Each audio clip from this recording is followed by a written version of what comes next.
দর্শক সবাইকে জানাই সালাম, আসসালামু আলাইকুম।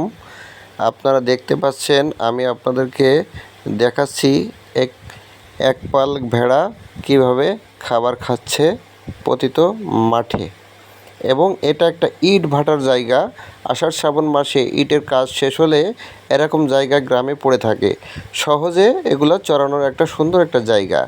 আর সবচেয়ে বড় বিষয়, এরকম জায়গা পেলে অবশ্যই আপনারা ভেড়া পালন করুন, লাভবান হবেন।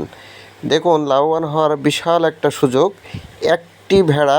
একটি মা ভেড়া যদি আপনার থাকে, বছরে 2বার বাচ্চা দেবে। একবার 2টা থেকে 4টা বাচ্চা দেয়। আর যা বাজার মূল্য, বাচ্চাটি হওয়ার সাথে সাথে 3 থেকে 5,000 টাকা, 7,000 টাকা মূল্য হয়ে থাকে। এবং এটা বাংলাদেশের মার্কেটে প্রচুর ভ্যালু এবং চাহিদা। এর মাংস খুব সুস্বাদু এবং জনপ্রিয়, এবং এর বাজার মূল্যটা অনেক।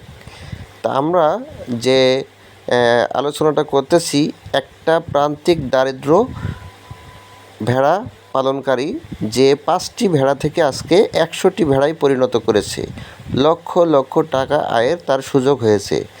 তা বন্ধুরা, আজকে যদি আপনারা কেউ এমন পশুপালন করতে চান, কিভাবে করবেন, কেমন খরচ হবে, কি বিষয়, এটা আমরা পরবর্তী ভিডিওতে অবশ্যই আলোচনা করব। জাস্ট ছোট্ট একটি আলোচনা আপনাদের সামনে উপস্থাপন করলাম এটার জন্য যে আপনাদের মতামত নেওয়ার জন্য। অবশ্যই চ্যানেলটি ভালো লাগলে সাবস্ক্রাইব করতে ভুলবেন না। সবাইকে ধন্যবাদ।